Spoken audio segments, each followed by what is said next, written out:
Hello everyone, আসসালামু আলাইকুম। This is my another new blog video.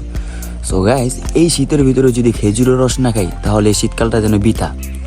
তো তাই ভোরে ভোরে চলে আসলাম খেজুরের রস খাওয়ার জন্য। তো চলুন গাছের গোড়া পর্যন্ত যাওয়া যাক। So let's go. দেখুন রাস্তায় কি পরিমাণ কুয়াশা পড়ছে। প্লাস হচ্ছে আমি এখন বের হলাম। আমি এখন সময় 7টা বেজে 6 মিনিট। কি পরিমাণ কুয়াশা এখনো। ঘড়ির টাইম যে 7টা 7 বাজে, এখনো কি পরিমাণ কুয়াশা। এই সে খেজুরের রসের হাড়ি এর ভিতরে আছে।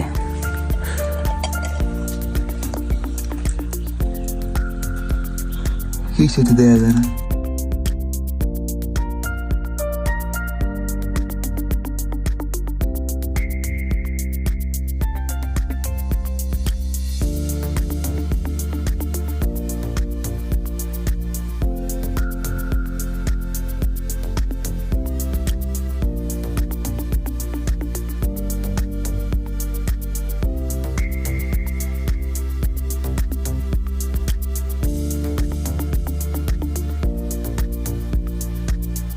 রস খাওয়ার জন্য প্রথমে নিয়ে আসলাম একটি গ্লাস, পরিষ্কার গ্লাস। নিয়ে আসলাম একটি চাকনি, যেটা হচ্ছে কোনো ময়লা থাকলে পরিষ্কার করার জন্য যথেষ্ট। এখন আমি হাঁড়িটা খুলবো, এমনকি রস খাবো আর আপনাদের মুখ থেকে লোল পড়বে। এটাই তো নিয়ম।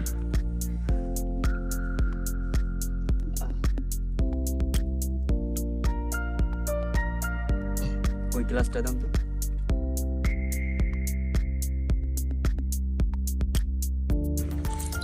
ও ও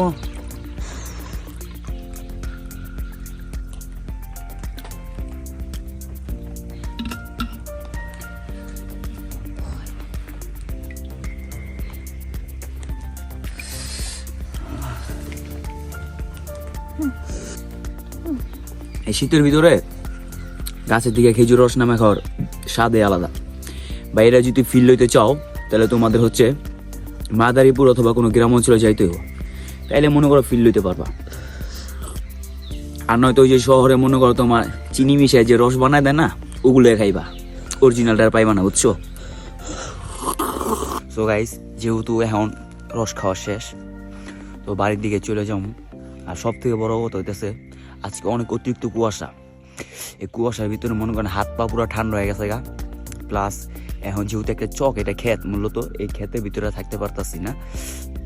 তো বাসায় যাই, আবার দেখা হবে কোনো একটা নেক্সট ব্লগের ভিতরে ইনশাআল্লাহ। তো এতক্ষণ আপনারা সবাই ভালো থাকুন, সুস্থ থাকুন।